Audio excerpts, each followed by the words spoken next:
चलिए बच्चों, आज हम लोग सेकंड मॉडल पेपर डिस्कस करते हैं। ये मॉडल पेपर आपका बिहार TG2 और इलेक्ट्रीशियन सेकेंड ईयर के बच्चों के लिए है। ठीक है, फिर स्टार्ट करते हैं। क्या कह रहा है?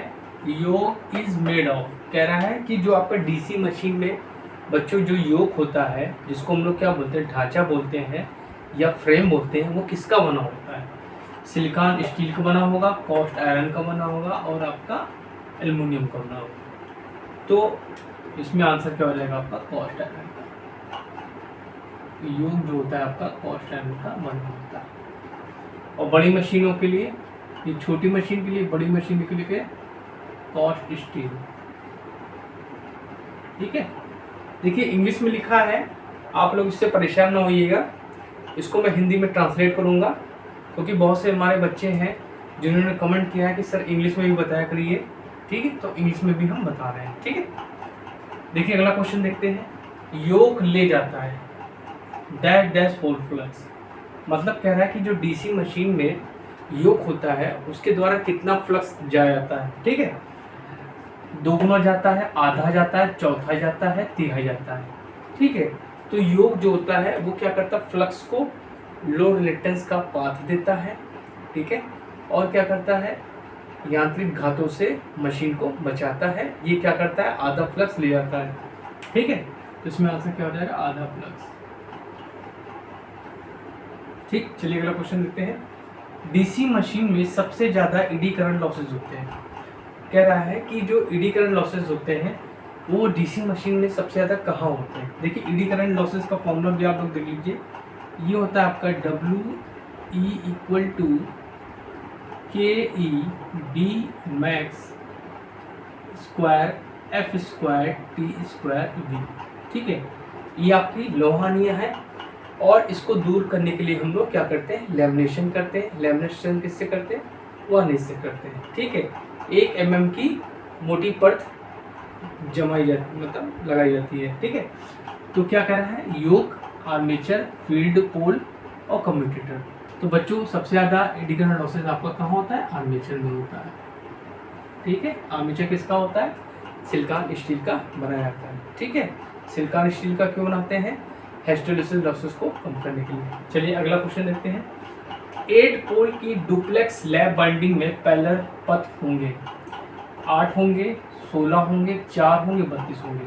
देखिए अगर आपकी लैब डुप्लेक्स लैब बाइंडिंग है, ठीक है, तो इसमें जो समांतर पथ होते हैं A बराबर 2P होता है। क्या होता है? A बराबर 2P, ये फॉर्मूला होता है। अगर यहाँ पे ट्रिप्लेक्स हो जाता है तो 3P हो जाता है। ठीक है, तो यहाँ पे डुप्लेक्स है इसलिए क्या हो जाएगा? A बराबर 2P। पोल आपके कितने बेटा है? 8 है, तो क्या हो जाएगा? 2 गुणे 8, तो कितने हो गए आपके समांतर पथ? 16।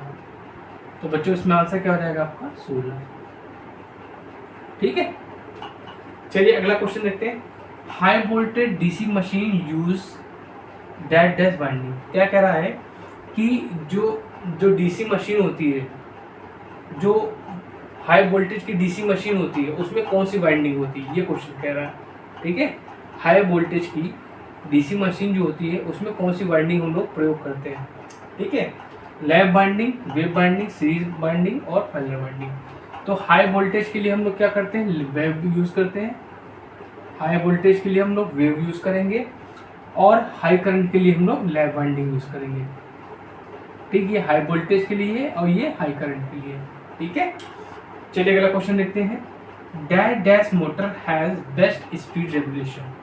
ठीक है, कह रहा है कि इनमें से कौन सी ऐसी मोटर है जिसका स्पीड रेगुलेशन सबसे अच्छा होता है? बेस्ट, सीरीज का, शंट का, सीरीज का, कंपाउंड का, नेगेटिव। तो बेस्ट बेटा आपका किसका होता है? शंट का।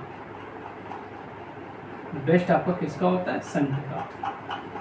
पुअरेस्ट किसका होता है? सीरीज का। पुअरेस्ट होता है आपका सीरीज का। ठीक है, और अगर आपसे स्पीड रेगुलेशन का फॉर्मूला पूछे तो ये होता है आपका NL minus NFL upon NFL। NL मतलब क्या है कि नो लोड पर स्पीड, और NFL मतलब क्या, फुल लोड पर स्पीड। चलिए अगला क्वेश्चन देखते हैं। व्हेन स्पीड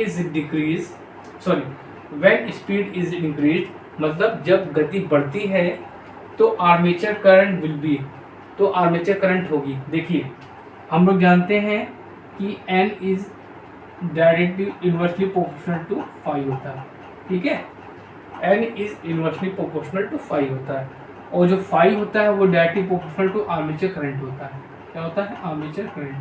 तो यहाँ पे अगर हम रख देंगे तो क्या हो जाएगा, N is inversely proportional to armature current, ठीक। तो क्या कह रहा है कि स्पीड आपकी इंक्रीज हो रही है, बढ़ रही है, तो आर्मेचर करंट क्या होगी, डिक्रीज होगी, मतलब घटेगी। तो इसमें आंसर क्या हो जाएगा बेटा आपका, डिक्रीज। चलिए अगला क्वेश्चन देखते हैं। DC motor is suitable for, कह रहा है कि जो डीसी सीरीज मोटर है वो किसके लिए सुटेबल है, अच्छी ठीक ठाक है, मतलब किसके लिए उपयुक्त है, ठीक है। सुटेबल मतलब उपयुक्त है। क्रेन्स में, पंप में, पंचिंग मशीन में, लेथ में। तो देखिए जो सीरीज मोटर की बात कर रहा है तो सीरीज मोटर के लिए क्या होगा आपका, क्रेन्स हो जाएगा, ये आपकी सीरीज मोटर हो जाएगी। पंप के लिए आपकी क्या हो जाएगी, शंट मोटर। पंचिंग मशीन के लिए कॉम्युलेटिव कंपाउंड मोटर, कॉम्युलेटिव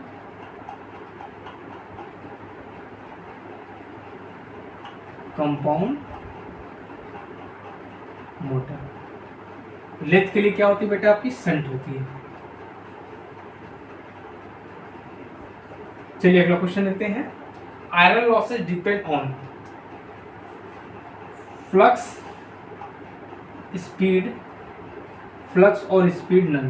तो देखिए हमने आपको बताया कि हमने क्या बताया, यहाँ पे देखिए बताया था कि सबसे ज्यादा एडी करंट लॉसेस किस में होते हैं, आर्मेचर में होते हैं, और एडी करंट लॉसेस क्या है, आयरन लॉसेस है, ठीक है। तो स्पीड किसकी ज्यादा होती है, आपकी आर्मेचर की हो, और किसको काटता, फ्लक्स। तो इसमें आंसर क्या हो जाएगा आपका, फ्लक्स और स्पीड।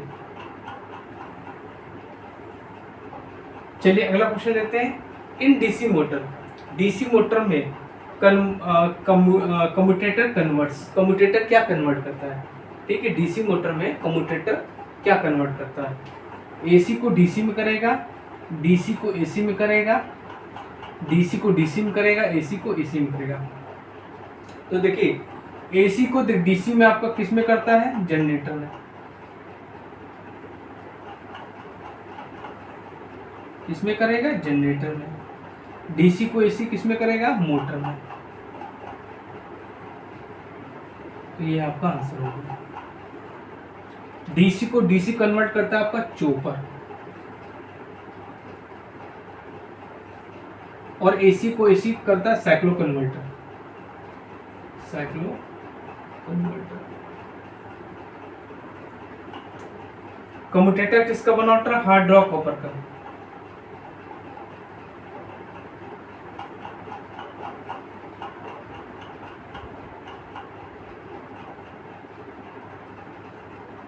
हार्ड रॉक कॉपर का बना होता है, ठीक है। और ये क्या करता है, मैकेनिकल रेक्टिफायर की तरह वर्क करता है, मैकेनिकल रेक्टिफायर, नोट कर लीजिए।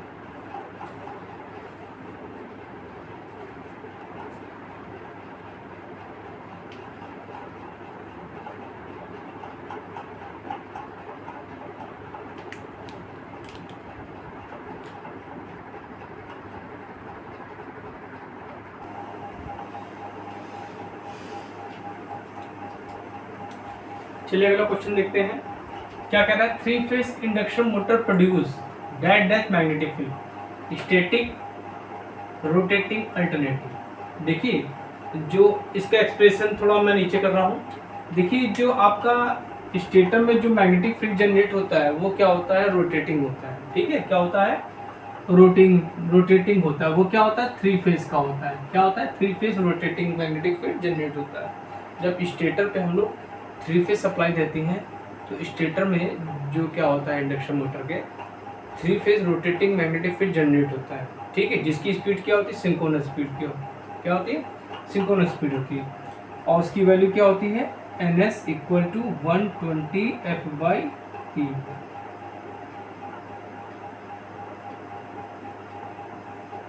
ठीक, इस पे न्यूमेरिकल्स आपके पूछा जाता है। चलिए अगला क्वेश्चन देखते हैं।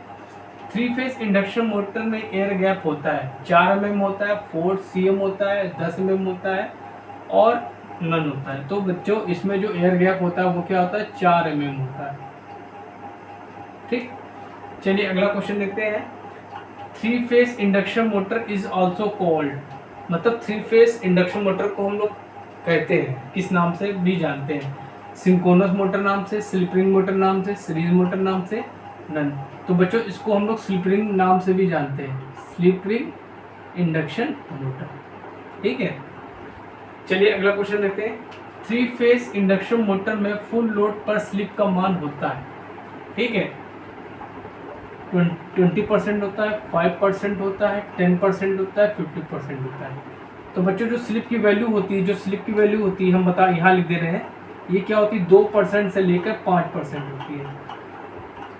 फुल लोड पर जो स्लिप की वैल्यू होती है इंडक्शन मोटर में क्या होती है, 2 से लेकर 5% होती है। तो इसमें आंसर क्या हो जाएगा आपका, 5%।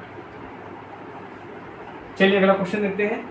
3 फेज इंडक्शन मोटर को कहा जाता है, डायनेमिक ट्रांसफार्मर कहते हैं, स्टेटिक ट्रांसफार्मर कहते हैं, अल्टरनेटिंग ट्रांसफार्मर। देखिए इंडक्शन मोटर को हम लोग, ये क्या होती है, ट्रांसफार्मर के कार्य सिद्धांत के समान कार्य करती है।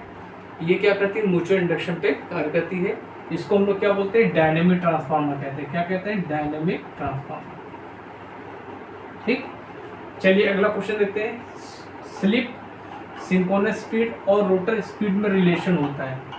n equal to s minus 1 into N S, N equal to 1 minus s into N S, N equal to 1 plus s into N S, N equal to s into N S. तो देखिए ये जो होगी आपकी rotor की speed हो गई, ये आपकी सिंक्रोनस स्पीड होगी, तो यही आपका आंसर है। ठीक है, चलिए अगला क्वेश्चन देखते हैं। अल्टरनेटर में इंडक्शन मोटर की तुलना में एयर गैप होता है, ज्यादा होता है, कम होता है, समान रहता है, कोई नहीं होता है। तो बच्चों क्या होता है, अल्टरनेटर में इंडक्शन मोटर की तुलना में जो एयर गैप होता है वो क्या होता है, ज़्यादा होता है। ठीक है, तो इसमें आंसर क्या हो जाएगा आपका, ज़्यादा होता है। चलिए अगला क्वेश्चन देखते हैं। हंटिंग पाई जाती है, जो हंटिंग की प्रॉब्लम होती है वो किस में पाई जाती है, इंडक्शन मोटर पाई जाती है, ट्रांसफार्मर पाई जाती है, अल्टरनेटर पाई जाती है, डीसी मशीन में। तो हंटिंग की जो प्रॉब्लम है वो सिंक्रोनस मशीन्स में पाई जाती है, मतलब आपकी अल्टरनेटर में पाई जाती है। और इसको दूर करने के लिए हम लोग क्या करते हैं, डैम्पर वाइंडिंग का प्रयोग करते हैं, डैम्पर वाइंडिंग, डैम्पर वाइंडिंग। ठीक है, चलिए अगला क्वेश्चन देखते हैं। अंडर एक्साइटेड अल्टरनेटर सप्लाईज, मतलब अंडर एक्साइटेड जो अल्टरनेटर होता है वो क्या सप्लाई करता है, लैगिंग वीआर पावर करेगा, लीडिंग वीआर करेगा, नो रिएक्टिव पावर। तो बच्चों इसमें आंसर क्या हो जाएगा आपका, लीडिंग वीआर। चलिए अगला क्वेश्चन देखते हैं। किस एंगल पर अल्टरनेटर मैक्सिमम आउटपुट पावर देता है। देखिए मैक्सिमम पावर जो होती है वो होती है आपकी 3 EB V sine del upon X S होती है। ये अल्टरनेटर के द्वारा क्या दी जाती है, पावर होती है। ठीक है, मैक्सिमम पावर होती है। अभी मैक्स जो अल्टरनेटर के द्वारा जो पावर दी जाती है, आउटपुट पावर, इसका फॉर्मूला ये है। ठीक है, अब ये पूछ रहा है कि ये पावर जो होगी वो मैक्सिमम कब होगी। ठीक है, तो मैक्सिमम कब होगी, जब ये जो आपका देख रहे हैं डेल, इसकी वैल्यू क्या होगी, 90 डिग्री होगी। इसकी वैल्यू क्या होगी, 90 डिग्री होगी। तब पावर क्या हो जाएगी, तब आपकी पावर हो जाएगी maximum 3 EB V upon access. तो इसमें आंसर क्या हो जाएगा, 90 डिग्री। नोट कर लीजिए, बहुत इंपॉर्टेंट क्वेश्चन है।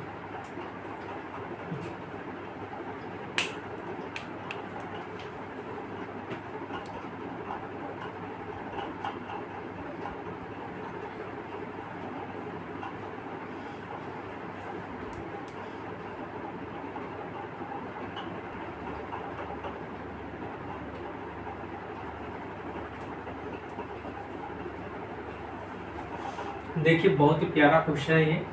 क्या कहता है, सिंक्रोनस मोटर में नॉर्मल एक्साइटेशन में ईबी का मान वोल्टेज से बड़ा होगा, ईबी का मान वोल्टेज के बराबर होगा, ईबी का मान वोल्टेज से कम होगा।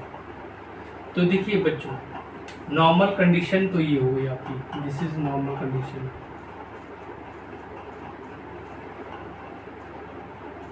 ये आप कहाँ से हो जाएगा, ये हो गया आपका under excitation. Under excitation,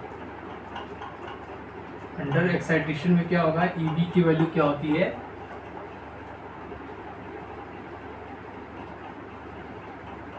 under excitation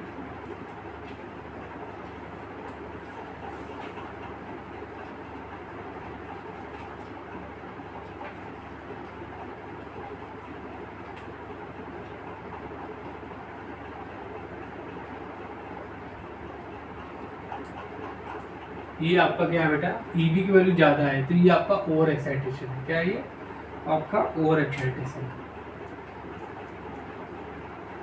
over excitation में जो आपका ईएमएफ की वैल्यू होगी, जनरेटेड ईएमएफ की वैल्यू क्या हो जाएगी, सप्लाई वोल्टेज से ज़्यादा हो जाएगी। और ये आपका क्या है, अंडर एक्साइटेशन। अंडर एक्साइटेशन, ठीक। नॉर्मल कंडीशन में पावर फैक्टर यूनिटी होता है, ठीक है। अंडर एक्साइटेशन में लैगिंग होता है पावर फैक्टर, और ओवर एक्साइटेशन में लीडिंग पावर फैक्टर होता है, ठीक है। ये भी आप याद रखिएगा। देखिए अगला क्वेश्चन कह रहा है, synchronous motor is a motor, ठीक है, variable power factor motor, variable speed, singly feed. तो बच्चों क्या है, ये वेरिएबल पावर फैक्टर की मोटर है। इसका प्रयोग क्या करते हैं हम लोग, पावर फैक्टर इंप्रूवमेंट के लिए करते हैं, ठीक है। चलिए अगला क्वेश्चन देखते हैं। The full load slip of synchronous motor is, कह रहा है कि सिंक्रोनस मोटर की फुल लोड स्लिप की वैल्यू क्या होगी, 5% होती है, 2% होती है, 0 होती है, 1% होती है। तो बेटा इसमें जो स्लिप की वैल्यू क्या होती है, ये 0 होती है, ठीक है, क्योंकि ये सिंक्रोनस स्पीड पे चलती है।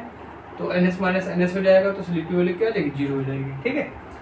The size of synchronous motor can be determined by its, मतलब जो सिंक्रोनस मोटर का जो साइज है उसको हम किससे डिटरमाइन कर सकते हैं, मतलब ज्ञात कर सकते हैं, by KV rating, KVR rating, KW rating, none. तो बच्चों इसमें आंसर क्या हो जाएगा, केवी रेटिंग से, इससे केवी रेटिंग से। चलिए अगला क्वेश्चन देखते हैं। क्या कह रहा है, thermal efficiency of steam power plant, जो आपका स्टीम पावर प्लांट है या थर्मल पावर प्लांट है उसकी इफिशियंसी कितनी होती है, 28% होती है, 75% होती है, 80% होती है, 90%। तो आपका थर्मल पावर प्लांट होता है, इसकी स्पीड जो इफिशियंसी क्या होती है, लगभग 28%। इसकी इफिशियंसी जो होती है लगभग 30% से लेकर 40% होती है थर्मल पावर प्लांट, ठीक है।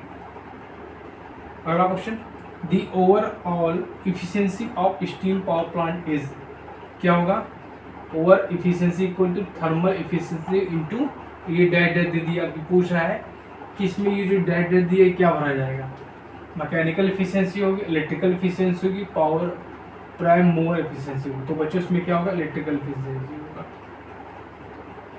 चलिए अगला क्वेश्चन देखते हैं। Diesel power plant are use as, ठीक है, डीजल पावर प्लांट का प्रयोग हम करते हैं किस तरह से, बेस लोड के आधार पर करते हैं, पीक लोड के आधार पर, स्टैंड बाई।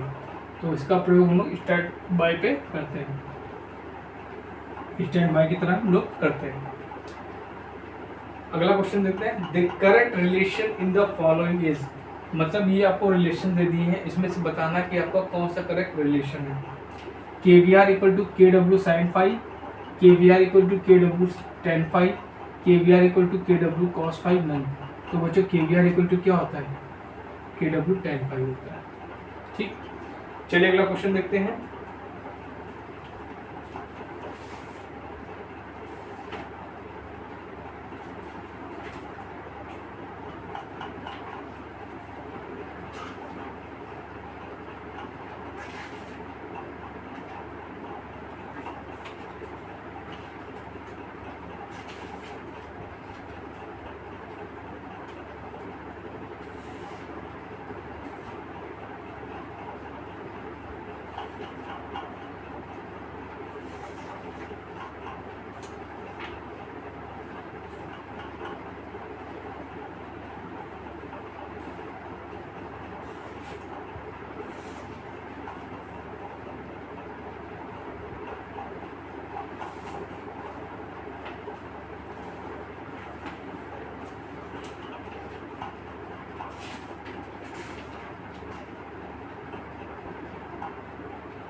कह रहा है कि in India the transmission of electric power is done by, कह रहे हैं कि आजकल जो इंडिया में ट्रांसमिशन जो होता है इलेक्ट्रिक पावर का कैसे होता है, किया जाता है। ठीक है, 3 फेज 3 वायर सिस्टम होता है, 3 फेज 4 वायर सिस्टम होता है, सिंगल फेज सिस्टम होता है और नन मतलब कोई भी।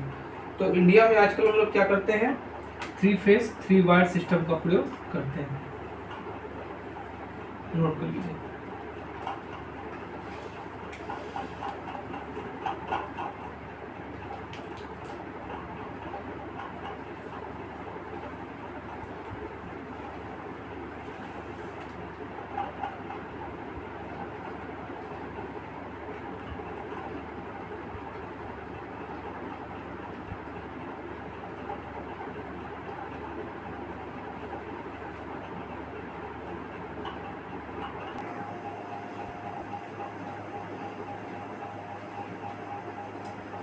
देखिए क्या कह रहा है, the economic size of conductor is determined by, कह रहा है जो इकोनॉमिक साइज है जो कंडक्टर का वो किससे डिटरमाइंड मतलब ज्ञात किया जा सकता है, ओम के नियम से, केल्विन के नियम से, किरचॉफ के नियम से, नन।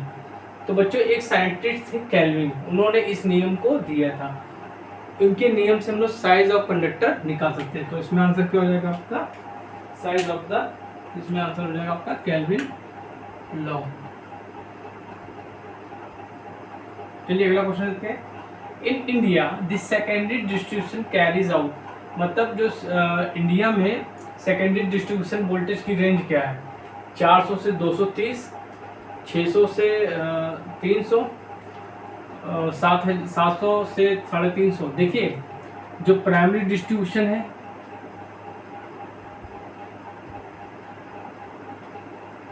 प्राइमरी डिस्ट्रीब्यूशन है वो क्या है, 11 से आपका 400, और जो सेकेंडरी डिस्ट्रीब्यूशन है जो पूछ रहे हैं आपसे, ये आपका 400 से 230। ठीक, तो इसमें आंसर क्या हो जाएगा आपका 400 से 230। चलिए अगला क्वेश्चन देखते हैं। स्किन इफेक्ट एग्जिस्ट इन, मतलब कह रहे हैं जो स्किन इफेक्ट होता है वो किस में होता है। ठीक है, डीसी ट्रांसमिशन लाइन में होता है, एसी ट्रांसमिशन लाइन में होता है, केबल कैरिंग डीसी में होता है, नन। तो जो आपका स्किन इफेक्ट होता है वो बेटा किस में होता है, आपका एसी ट्रांसमिशन लाइन में होता है। ठीक है, इसमें ना के बराबर होता है। ठीक, चलिए अगला क्वेश्चन देखते हैं। Which of the following voltage regulation is considered to be best, मतलब कह रहा है ये आपको 4 वोल्टेज रेगुलेशन दे दिए हैं, अब इसमें से पूछा है कि इसमें से बेस्ट कौन सा है। ठीक है, इसमें से बेस्ट किसको मानेंगे, 30% को मानेंगे, 22% को मानेंगे, 70% को मानेंगे और 90। देखिए वोल्टेज रेगुलेशन जितना कम होगा उतना ही अच्छा माना जाएगा, तो इसमें आंसर क्या हो जाएगा आपका 2%। चलिए अगला क्वेश्चन देखते हैं। For DC system the string efficiency is 50%, 100%, 75% और 80%। तो स्ट्रिंग की जो इफिशियंसी होगी वो क्या होगी, 100% होगी। चलिए अगला क्वेश्चन देखते हैं। स्किन इफेक्ट इंक्रीज, मतलब जो स्किन इफेक्ट है वो क्या बढ़ा देता है, रेजिस्टेंस ऑफ द लाइन बढ़ा देगा, इंडक्टेंस ऑफ द लाइन बढ़ा देगा, कैपेसिटेंस ऑफ द लाइन बढ़ा देगा, और सभी को बढ़ा देगा। तो देखिए स्किन इफेक्ट जो है रेजिस्टेंस ऑफ द लाइन को बढ़ा देगा। नोट कर लीजिए।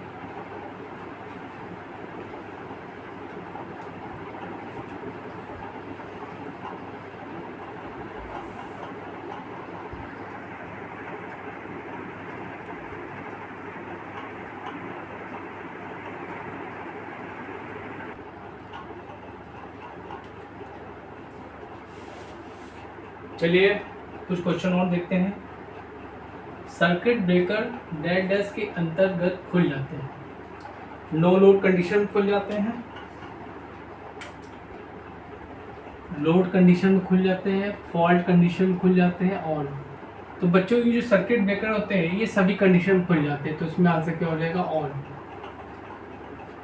चलिए अगला क्वेश्चन देते हैं। वह डिवाइस जो फॉल्ट को डिटेक्ट करता है या सेंस करता है, रिले कहलाता है, सर्किट ब्रेकर कहलाता है, फ्यूज कहलाता है, आइसोलेटर कहलाता है। तो बच्चों वो क्या कहलाता है? आपका रिले कहलाता है।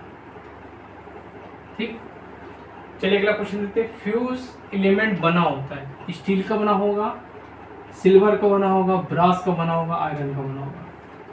तो जो फ्यूज एलिमेंट होता है वो बेटा सिल्वर का बना होता है। चलिए आज का last question. Fuse should have, fuse में होना चाहिए लो मेल्टिंग पॉइंट होना चाहिए, हाई कंडक्टिविटी होनी चाहिए, लो कॉस्ट होनी चाहिए, ऑल होना चाहिए। तो फ्यूज में आपके तीनों गुण होने चाहिए, तो इसमें आंसर क्या हो जाएगा आपका? ऑल। ठीक, तो बच्चों आज मैंने आप लोगों के लिए सेकंड मॉडल पेपर बनाया है, बड़ी मेहनत से बनाया है। इसको पूरा देखिएगा। अगर चैनल पर नए हैं तो प्लीज़ मेरे चैनल को लाइक करिए, शेयर करिए, सब्सक्राइब करिए, जिससे आपकी तैयारी अच्छे से हो सके। Thank you.